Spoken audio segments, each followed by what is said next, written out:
Now we continue our weekly land report segment with the American Society of Farm Managers and Rural Appraisers. Dennis Reyman joins us now with the latest from his region.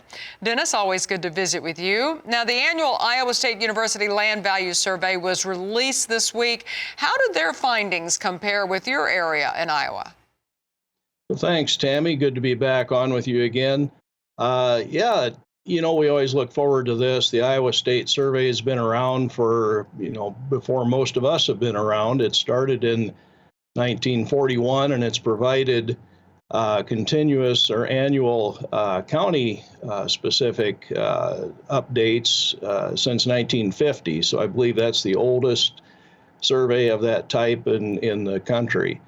And then they survey those of us that are involved in the land business. They survey bankers, farmers, landowners, of course, brokers, appraisers, farm managers, and those types of folks. So it turns out to be a pretty accurate survey. And what I like to look at more than the dollars per acre is really the trend.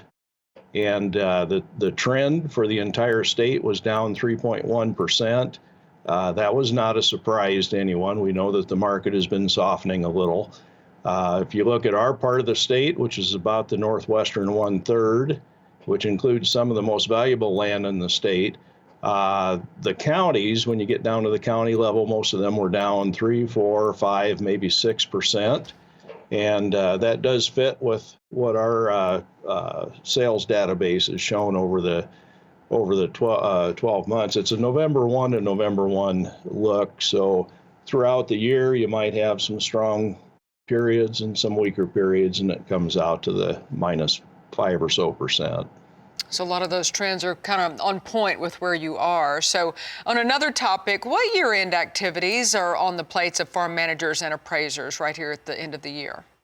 Yeah, end of the year activity for appraisers, a lot of them would be working on lending type of appraisal projects, maybe for closings or for financing for next year's loan approvals.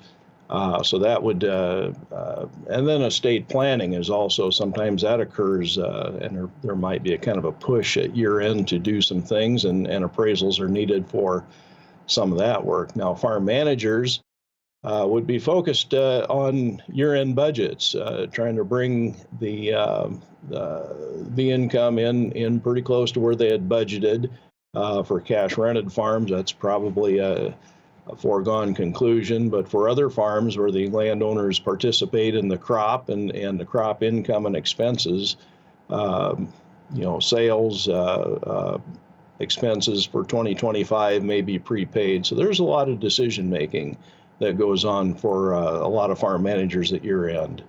That's right. Got to get all that paperwork reconciled here before the end of the year. That's Dennis Reyman with the American Society of Farm Managers and Rural Appraisers. We thank you for your insight today.